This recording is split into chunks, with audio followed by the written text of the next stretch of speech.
Bonjour et bienvenue. Vous écoutez La Chronique des Volcaniques, un podcast inspirant 100% féminin où je reçois 2 jeudis par mois une chef d'entreprise qui nous parlera de son parcours d'entrepreneur. Je suis Emmanuelle Regna, fondatrice du réseau professionnel et féminin Et les filles c'est jeudi en Auvergne. Cassandra, c'est une businesswoman comme on les imagine dans les films. Elle a créé Cookies il y a quelques temps déjà et aujourd'hui ça cartonne. Elle a ouvert 4 boutiques en peu de temps. Elle a pratiquement 20 salariés. Enfin voilà, elle va nous raconter son histoire.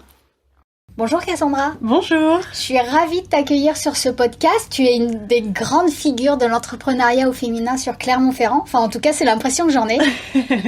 Donc, je suis ravie de t'accueillir sur ce podcast. Est-ce que tu peux te présenter, s'il te plaît ? Oui, bien sûr. Déjà, vraiment, merci beaucoup de prendre le temps de me permettre de parler un peu plus de moi et de me présenter. Donc, je suis Cassandra avec un K, je le précise toujours. Je suis originaire de l'Auvergne. Plus précisément de l'Allier. Ah, toi aussi ? Moi aussi, je suis de Montluçon, moi. Moi, entre Vichy et Moulins, je précise pas trop parce que souvent personne n'arrive à situer. En tout cas, j'ai grandi entre 2 champs de vaches, voilà, si on peut expliquer un peu l'ambiance. D'accord. Donc, j'ai aujourd'hui 30 ans. Ouais. Et donc, je suis chef d'entreprise. J'ai créé et je dirige la société Cookies. Gros succès d'ailleurs, enfin on y reviendra. Est-ce que tu peux nous parler de ton parcours à l'école et puis après ton parcours salarié, si tu en as eu un ? Oui, avec grand plaisir. Alors, ça va pas être très glorieux, hein. Je vais pas pouvoir parler de beaucoup de réussite au sujet de l'école. J'étais plutôt celle qui était au fond de la classe, qui regardait la fenêtre, qui rêvait. J'avais du mal à capter vraiment l'essence même de l'école ou de ce qu'on me demandait, ce qui m'a valu quelques conflits internes et externes vis-à-vis de ça. D'autant plus que j'arrivais pas du tout à jouer avec mes camarades. C'était vraiment très très compliqué. Ah ouais. Oui. Et avec le recul, tu te dis que c'est à cause de quoi ? Je comprenais pas du tout pourquoi j'étais à l'école, pourquoi on m'enfermait 7 heures par jour, pourquoi est-ce qu'on me demandait des choses qui n'avaient aucun sens pour moi, et c'était très très très compliqué que j'arrive à en sortir quoi que ce soit. Ouais, je comprends. Ouais. Tu te sentais pas à ta place ? Pas du tout, mais alors c'était pas cultivé, j'avais pas du tout envie, même au contraire, si j'avais pu avoir une lueur d'espoir, non, vraiment je sentais que j'étais pas au bon endroit, pas au bon moment, et du coup, ça a duré très longtemps, au moins jusqu'au lycée. Du coup, ça permet de rêver et de se projeter dans une autre vie que la vie de l'école, quoi. Donc tu es allée jusqu'au lycée ? J'ai été jusqu'au lycée j'ai mis un point final à mes études assez rapidement. En fait, la veille de mon bac, je me rappelle, j'ai eu 18 ans, la veille de mon bac, je dis à mes parents, je n'irai pas à l'école lundi. Comment ils ont pris ça ? Très mal évidemment. J'ai des parents qui m'ont transmis énormément de valeurs et d'envie de bien faire les choses, sauf que ça me parlait pas. Ouais. Voilà, ça me parlait pas, moi, aller parler d'écrivain et être notée là-dessus, j'arrivais pas à capter l'intérêt. Ouais, je comprends. Voilà, et je rêvais d'autre chose. Donc du coup, 18 ans, tu te retrouves à rentrer dans la vie active ? Exactement, oui, parce que c'était soit je faisais des études, soit je travaillais. Il n'y avait pas de... Il n'y avait pas d'entre-deux. Il n'y avait pas de place sur le canapé pour moi chez mes parents. Donc je suis partie en pâtisserie en fait. J'ai fait un CAP pâtisserie, notamment à l'école d'Issingeaux, donc l'école nationale supérieure de la pâtisserie. Quand même. Donc c'est un grand nom pour dire que c'est... plusieurs personnes de plusieurs nationalités qui se retrouvent dans une passion assez commune, donc la pâtisserie, et c'est enrichissant, ça nous apprend à grandir. Tu avais déjà une passion pour la pâtisserie avant de rentrer dans cette école ? Oui et non. En fait, j'avais surtout très envie de partir de chez mes parents et j'avais à la fois aussi très envie d'être chef d'entreprise. Je me rappelle déjà en 6e, quand on me demandait ce que je voulais faire, je voulais être chef d'entreprise. D'accord, ok. Voilà. Je savais que le parcours allait être en dents de scie, mais j'étais prête pour ça. Et donc, j'ai choisi cette voie-là, elle s'est présentée à moi. J'ai fait ce qu'il y avait à faire, j'ai eu de très très bonnes notes, mais il y avait encore un truc qui me manquait. Après avoir accédé à ton diplôme quand même. Oui. Tu es partie sur quoi alors? Après, j'ai continué en chocolaterie, confiserie, glacerie. Oh là là. Oui. Et là, j'ai découvert un autre métier, beaucoup plus, je dirais pas élégant parce que ça va être mal interprété, mais c'était plus dans un sens où il y avait un peu plus de recherche, on était plus dans la finesse, comprendre plus ou moins les molécules du chocolat pour savoir pourquoi est-ce qu'il est croquant quand on le mange, tout simplement. Il y a une vraie histoire de molécules, il y a une vraie histoire d'équilibre. C'est un vrai travail d'observation et de curiosité. Et j'ai adoré ce que j'ai fait. J'ai adoré et même j'ai continué jusqu'au dessert à l'assiette en restauration gastronomique. Ah oui, d'accord. Où là, ça me demandait une rigueur incroyable, où j'ai pu trouver du sens à ce que je faisais. J'ai adoré, j'ai pu créer des cartes entières en fonction des saisons, j'ai pu faire preuve de créativité. Là, enfin, j'ai eu ma place. J'ai pu avoir des collaborateurs qui émotionnellement étaient assez instables, donc ça a créé des conflits en plein milieu des services qui demandent. En fait, c'est un métier qui demande de la rigueur et de la solidité au niveau des épaules, quoi. Ouais. Il faut être solide, voilà. Donc là, à cette époque-là, quand tu faisais ça, t'étais salariée?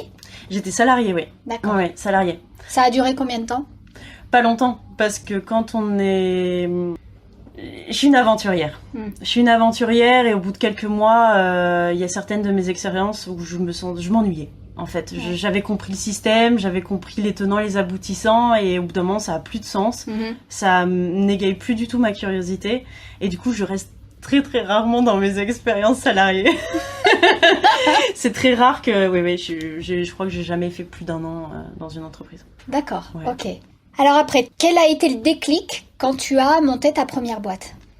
En fait, le vrai fond, c'est que j'ai appris à me connaître. J'ai appris à me connaître dans toutes ces années-là, jusqu'à mes 26 ans. En fait, j'ai exploré. Comme je dis, je suis vraiment une aventurière. J'ai besoin de prendre mon bateau pirate et d'aller conquérir des territoires, voir ce qui se passe.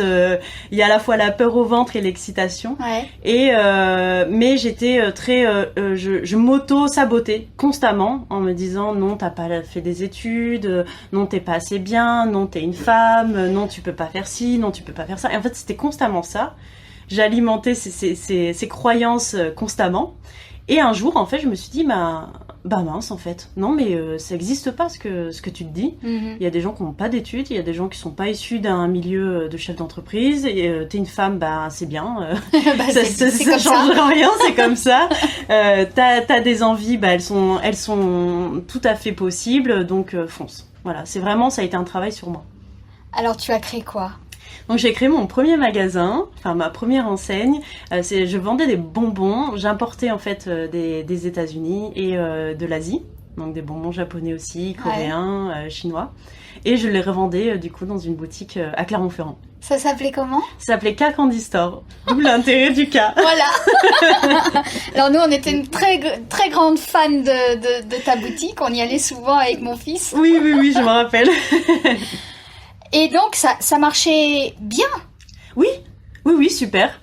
Après, en tant que chef d'entreprise, on doit prendre en compte des décisions politiques aussi, des décisions économiques. On doit prendre en compte tout l'environnement qui est lié à notre activité.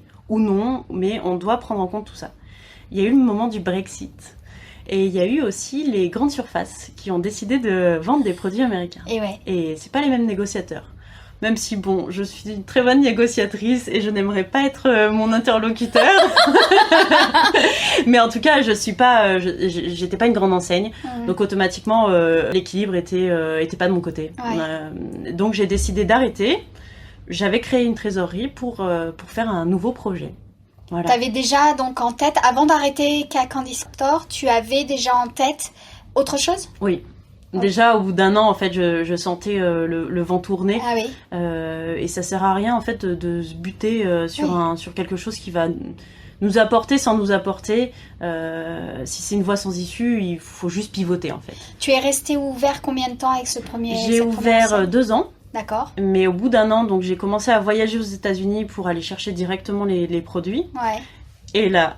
Gros coup de cœur pour leurs cookies. Moelleux à l'intérieur, croustillant à l'extérieur. C'était incroyable. L'odeur, le goût, le visuel, enfin tout y était. En plus, l'ambiance américaine, elle est tellement chaleureuse en boutique. C'est très... ouais, c'est vraiment un bon moment. Ils vous offrent un bon moment. En plus du produit, ils vous offrent un bon moment. Et ça, ça a été un coup de foudre. Ouais, tu t'es dit, il nous faut ça à Clermont. Il nous faut ça à Clermont, ouais. Alors, le cheminement entre le moment où tu as cette découverte aux États-Unis et où tu te dis, ouais, il faut ça à Clermont. Qu'est-ce qui s'est passé ? Il s'est passé tellement de choses. Donc j'ai l'idée, mais j'ai envie de réfléchir. Voilà, j'ai envie de réfléchir, mais pas trop. C'est-à-dire que je retourne aux États-Unis, là du côté donc de la côte ouest, à San Francisco. La première fois c'était à New York, deuxième fois à San Francisco, toute seule avec mon sac à dos. Donc quand je dis que je suis une aventurière, c'est vraiment j'y vrai. vais. Ouais, exactement. Donc j'y vais toute seule et je fais tout le tour de toutes leurs pâtisseries.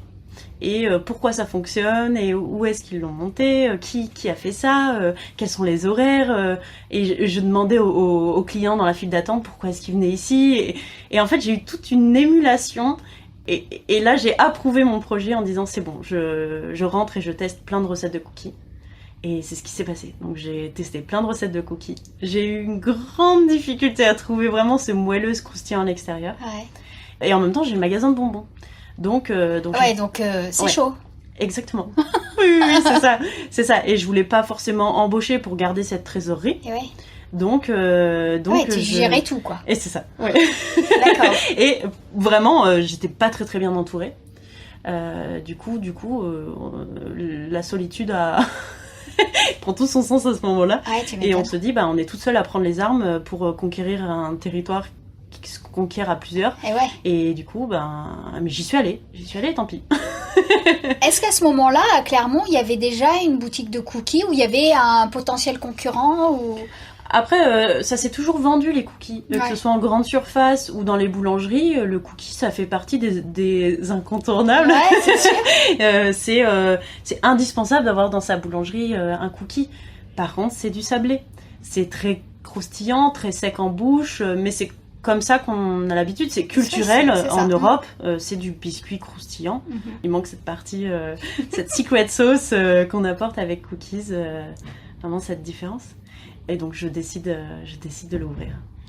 Donc t'es obligé de fermer K-Candy Store pour pouvoir ouvrir Cookies. Comment ça se passe la fermeture au niveau administratif, comment ça se passe quand on décide de fermer sans qu'il y ait un truc, tu vois En fait, faut pas oublier que je suis quand même une pirate, quoi. C'est-à-dire que j'ai gardé le local. Je t'imagine, tu sais, avec ton petit truc. Oui, et mon bateau est seul en mer. Donc c'est-à-dire que j'ai gardé le local, j'ai gardé la structure juridique. Et juste demandé à ma propriétaire si je pouvais mettre des fours dans le local. Auquel elle a répondu avec un grand oui. Donc j'ai eu énormément de chance et je la remercie. Sans elle, on n'en serait pas là. Et voilà, en fait, je calcule à l'euro près combien il me faut pour monter. C'était une somme vraiment presque rien. Et je vais aller chez mon banquier et je lui dis voilà, je vais ouvrir un magasin de cookies. Comment il t'a reçu? Alors, par chance, c'est quelqu'un qui est très ouvert, que je remercie aussi parce que sans lui, on n'en serait pas là, qui a compris qui j'étais et pourquoi je le faisais. Et il s'est dit, pourquoi pas? J'ai rien à perdre, j'ai franchement tout à y gagner. Et il m'a soutenu. Vraiment, ça a été un vrai soutien. À partir du moment où tu fermes la première enseigne, il se passe combien de temps entre la fermeture de la première enseigne et... Il se passe 2 mois. Ouais, c'est hyper rapide. Oui. D'accord. Après, je suis d'une nature très sprinteuse aussi. Ouais.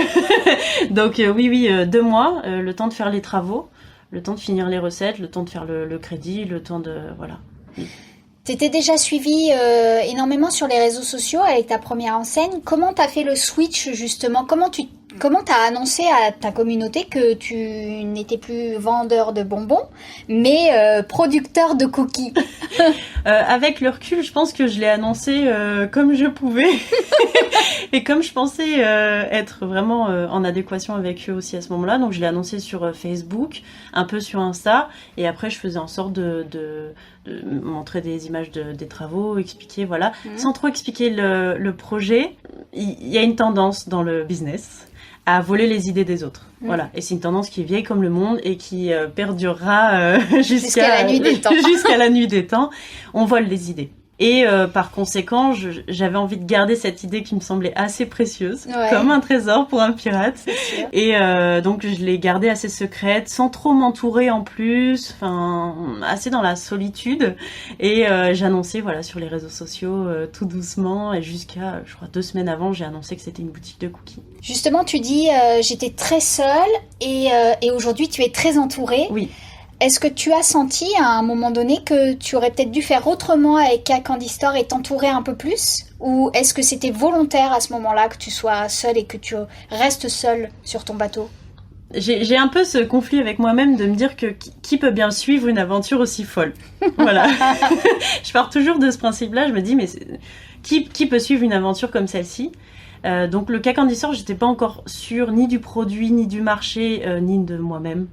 Ce qui faisait que je voulais pas faire venir des gens dans une aventure trop périlleuse. Voilà.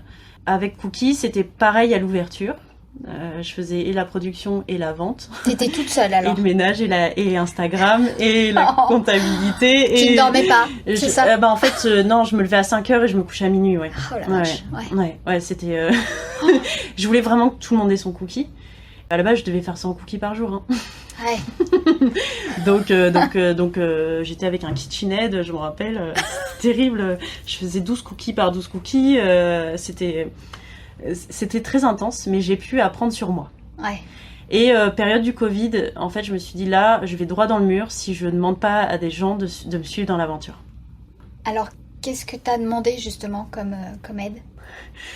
J'ai commencé même à dégager les personnes toxiques. Déjà, j'ai fait un gros tri. C'est bien. J'ai commencé par là, faire un énorme tri. C'est dur, parfois. C'est dur parce qu'on n'est jamais trop compris, mais en soi, peu importe ce qu'on fera, on sera jamais compris. Et donc, c'était des personnes de ta famille, des personnes de... Ah oui. Ah ouais. Oui, c'était des personnes qui m'entouraient au quotidien. D'accord. Oui. Après, j'ai cet avantage du coup que l'école m'a donné, c'est d'apprécier d'apprécier les bonnes compagnies. Voilà, il faut choisir les personnes qui nous entourent. Et ça, c'est une des clés qui doit être transmise avant tout, c'est qu'il faut choisir les personnes qui nous entourent. Et si, au moment où on voit que c'est pas bon, c'est pas une bonne relation, il faut dire au revoir en fait. Il faut juste dire au revoir. Alors des fois, ça, c'est pas apprécié, c'est pas compris. Ce qui compte, c'est nous. C'est nous. Et c'est ça. On est au centre de notre vie. On est notre seul acteur, notre seul moteur. Donc on n'a pas le choix que de choisir. Et donc j'ai dit au revoir. Voilà. Donc j'ai commencé par là. Et après j'ai dit bonjour. Et c'est la période où j'ai rencontré des personnes merveilleuses qui sont encore à mes côtés aujourd'hui, que je partage souvent sur Instagram. Mais c'est des personnes qui... j'ai un peu d'émotion là. C'est des personnes qui ont cru en cette aventure assez folle, qui y croient encore aujourd'hui et qui me soutiennent. C'est indescriptible, inqualifiable. C'est le cadeau de la vie, quoi. À ce moment-là, donc je les chéris, j'en prends soin, je les écoute au quotidien et ça me permet de multiplier mes forces et de vouloir aller encore plus loin. Alors justement, tu multiplies tes forces, tu multiplies les ouvertures de magasins. Oui. À quel moment, avec ce premier magasin, tu t'es dit « Ok, ça fonctionne super bien, je vais en ouvrir un deuxième ». Au bout de 6 mois. Ok, d'accord, sprinteuse encore. Et à ce moment-là, est-ce que tu avais déjà des employés ? Oui, j'avais Pierre qui est arrivé, pareil, je l'ai débauché, voilà, c'était un ancien client du magasin. J'aimais beaucoup sa personnalité et sa façon d'être avec les clients. C'est pour ça que je l'ai débauché, parce qu'il était vraiment humainement, c'était quelqu'un de très très bien. Et je me suis dit, peu importe ce que je lui demanderai au travail, s'il comprend pourquoi je lui demande et si ça lui donne du sens à sa vie, je sais que ça va le faire. Voilà, même s'il n'a pas de diplôme, je n'ai pas d'intérêt pour ça. Bien sûr. Donc, il me suit dans l'aventure. Et c'était la seule personne, du coup, à ce moment-là, avant le Covid. J'avais développé un peu, j'avais embauché surtout pour me dégager, moi, du temps et m'occuper des stratégies. Ok. Parce que je peux pas être à la production. Tu peux pas être au four et au moulin. Exactement. Et là, ça prend tout son sens. Ouais. C'est que il fallait que j'embauche, donc je confie La production de tes cookies. Je confie la production. Ça doit être chaud, hein. On est encore que 2 à connaître la recette. On est encore que 2 et personne ne connaît la recette et on est obligé de la garder secrète. De protéger. Ah, Voilà. Oui. Ouais. D'accord, ok. Cette deuxième ouverture de boutique, c'est assez stratégique, l'emplacement. Où est-ce que tu décides d'ouvrir cette deuxième boutique ? À Aubière, du coup. Ok. Voilà, mais ça a mis 1 an et demi. Parce que, donc, en vrai, le Covid a redistribué les cartes du jeu.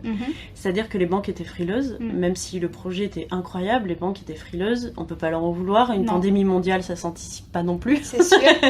Donc, puis j'ai fait des rencontres. Forcément, quand on a... j'ai pas envie d'utiliser le mot réussite, mais voilà, ou succès, mais quand il y a quelque chose qui a un goût de reviens-y, comme on dit, forcément, il y a des personnes qui arrivent, qui veulent une part du gâteau. Donc on se lance dans un premier projet qui est du coup avorté au bout de 6 mois, ce qui fait que je devais repartir de zéro en novembre 2020 pour retrouver un local, retrouver tout le projet, retrouver même une banque qui veuille bien me suivre. Donc ça a été un premier échec de 6 mois, beaucoup de travail pour finalement que ça aboutisse pas. Et donc j'ai ouvert à Aubière un atelier où on peut confectionner tous les cookies de toutes les boutiques. Toute la production est regroupée là-bas. Exactement, c'est ça. Ok. Pour éviter en fait que les personnes de la production se retrouvent seules à fabriquer par boutique. Humainement, j'avais besoin qu'un groupe se retrouve autour de la fabrication pour y apporter vraiment au maximum de leurs personnes et que ça puisse se ressentir dans les cookies. Aujourd'hui, tu as combien de boutiques et combien d'employés ? Aujourd'hui, il y a 4 points de vente et j'ai une quinzaine. Ça peut aller jusqu'à 20 en fonction de la saison, notamment en décembre où on embauche un peu plus. Mais une quinzaine en tout cas. C'est ouf. Oui. Ouais. Oui. Avec le recul, tu te dis quoi ? Enfin. Enfin, j'y suis parce que l'entrepreneuriat, ça bouillonne. C'est dans les veines, c'est un feu, c'est viscéral. Voilà, c'est viscéral. Donc quand on est en 6e et qu'on ressent ça, et qu'on est dans un environnement qui nous est pas adapté, on se dit soit on a un problème, soit il faut qu'on change d'environnement. Et quand on arrive, du coup, presque 20 ans après, à se dire enfin je suis et dans l'environnement, avec les personnes qu'il me faut, ça changera, ça évoluera en fonction du projet, et on se dit voilà, enfin j'y suis, je touche cette terre. Vous voyez quand on voit le Puy-de-Dôme, quand on revient de vacances et qu'on voit ce Puy-de-Dôme, on se dit enfin on est sur nos terres quoi. Et là vraiment je me suis dit oui, enfin il faut que je garde ce trésor et il faut que je le développe. C'est quoi la suite ? C'est une très très belle suite qui va s'écrire avec de nouvelles rencontres automatiquement parce que j'ai une belle envie d'ouvrir Cookies en national. Qui dit national dit il faut vraiment des personnes qui puissent m'entourer parce que je peux avoir des compétences, un potentiel, une envie, mais il faut des connaissances, une expertise que je vais pas forcément avoir et qu'il faut apprendre à déléguer, à s'alimenter des connaissances des autres. Donc c'est une belle aventure en national. Voilà, avec des belles ouvertures de boutiques. Tu as un scoop à nous donner là sur une prochaine ouverture ? J'ai pas de scoop. En tout cas, on fera en sorte que tous les Français puissent manger leurs cookies moelleux à l'intérieur et croustillants à l'extérieur. Qu'est-ce que tu dirais à quelqu'un là qui nous écoute et qui a un projet, alors soit qui sait exactement ce qu'elle veut faire, ou alors un projet d'entrepreneuriat ? Qu'est-ce que tu lui dirais ? Plusieurs choses. Récemment, j'ai fait une story sur Instagram en expliquant qu'il fallait pas faire les projets pour des mauvaises raisons. C'est comme tout. En fait, si on n'est pas en adéquation avec le projet, qu'on le fait pour les mauvaises raisons, au moment où ça arrive, la réussite ou même le résultat escompté, on est malheureux. On est vraiment malheureux. Il y a ce déséquilibre entre la réalité et ce qu'on ressent. Et c'est pour ça que c'est super important de faire son projet en fonction de soi et en étant en adéquation avec ça. Ça, c'est un des critères les plus importants. Et surtout, je ne le répéterai jamais, n'abandonnez jamais, jamais, jamais. N'abandonnez jamais. On est 7 milliards sur Terre. Il y a toute une planète à conquérir. Si vous croisez 3 personnes qui n'y croient pas, la 4e y croira. Ça, c'est sûr et certain. C'est sûr et certain. Faut pas abandonner et il faut croire en soi. Est-ce que tu as une dernière chose à ajouter après tout ça? Voilà, de pas abandonner, c'est un des points les plus importants. Et de voir toujours les choses du bon côté. Donc ça, c'est aussi... même quand vous êtes à plat, même quand vous êtes dans votre lit, je le dis souvent, hein, ça arrive à tout le monde, hein, même les plus grands, ils sont dans leur lit et ils pleurent. Hein. C'est vrai. Même si on les voit à la télé, qui sourient et tout, ça arrive des moments où on est au fond du lit, on se sent seul, on pleure. On a le droit de pleurer. C'est ok de pleurer.